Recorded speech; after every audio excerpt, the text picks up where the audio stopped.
ಏನು ವಿಷಯ ಗೊತ್ತಾ, ನಿಮಗೂ ಗೊತ್ತಿರುತ್ತೆ ಇದು.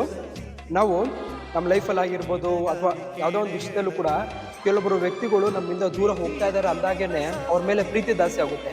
ಅವರು ನಮ್ಮ ಜೊತೆಲಿ ಇದ್ದಾಗ ನಮ್ಗೆ ಆ ವ್ಯಾಲ್ಯೂ ಗೊತ್ತಿಲ್ದಿರ್ಬೋದು ಅಥವಾ ಇರುತ್ತೆ, ಲವ್ ಮಾಡ್ತಿರ್ತಿರ್ಬೋತಾರೆ.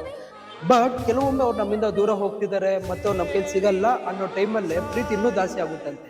ಅವ್ರ ಮೇಲೆ ಇರೋ ಒಂದು ನಂಬಿಕೆ, ಅವ್ರ ಮೇಲೆ ಇರೋ ಒಂದು ವಿಶ್ವಾಸ, ಅದು ಮನಸ್ಸಿಂದ ಹೇಳೋಕ್ಕಾಗಲ್ಲ ಗುರು, ಅಷ್ಟು ಜಾಸ್ತಿ ಆಗುತ್ತಂತೆ. ಕೆಲವೊಂದ್ಸತಿ ಹರ್ಟ್ ಆಗುತ್ತೆ, ಹೌದು ಪರ್ಮನೆಂಟ್ ಆಗಿ ಅವ್ರು ಹೋಗ್ತಾನೆ ಇದ್ದಾರೆ ಮತ್ತೆ ನಮ್ಗೆ ಸಿಗೋದೇ ಇಲ್ಲ ಅಂತ. ಬಟ್ ವಾಸ್ತವ ಏನಂದರೆ, ಜೊತೆಲಿರೋವಾಗ ಪ್ರೀತಿನ ನಾವು ಅರ್ಥ ಮಾಡ್ಕೊಳಲ್ಲ, ಕಳ್ಕೊಂಡಾಗೇನೆ ಅದ್ರದ್ದೊಂದು ಮೌಲ್ಯ ನಮ್ಗೆ ಅರ್ಥ ಆಗುತ್ತೆ. ಹಾಗಾಗಿ ಯಾರಿಗಾರ್ದು ಒಬ್ರು ಬಿಟ್ಟು ಹೋಗೋಕ್ಕಿಂತ ಮುಂಚೆ 1000 ಸತಿ ಯೋಚನೆ ಮಾಡಿ ಕೊಡಿ, ಯಾಕಂದರೆ ಮತ್ತೆ ಅವ್ರು ಬರೋದಿಲ್ಲ ಮತ್ತು ನೀವು ಬರೋದಿಲ್ಲ. ಸೊ ಬಹುಶಃ ಮತ್ತೆ ಫ್ಯೂಚರಲ್ಲಿ ಸಿಗ್ತಾರಲ್ಲೋ ಅದೂ ಗೊತ್ತಿಲ್ಲ. ಹಾಗಾಗಿ ಯಾವಾಗಲೂ ಅಷ್ಟೇ, ಕಳ್ಕೊಳೋಕ್ಕಿಂತ ಮುಂಚೆ 1000 ಸತಿ ಯೋಚನೆ ಮಾಡಿ ಯಾವಾಗ್ಲೂ. ತುಂಬ ಬೇಜಾರಾಗುತ್ತೆ. ನಿಮಗೂ ಹಾಗೆ ಅನಿಸಿದ್ರೆ ಕಮೆಂಟ್ ಮಾಡಿಬಿಟ್ಟು ನನ್ನ ಫಾಲೋ ಮಾಡೋದು ಮಾತ್ರ ಮರಿಬೇಡಿ.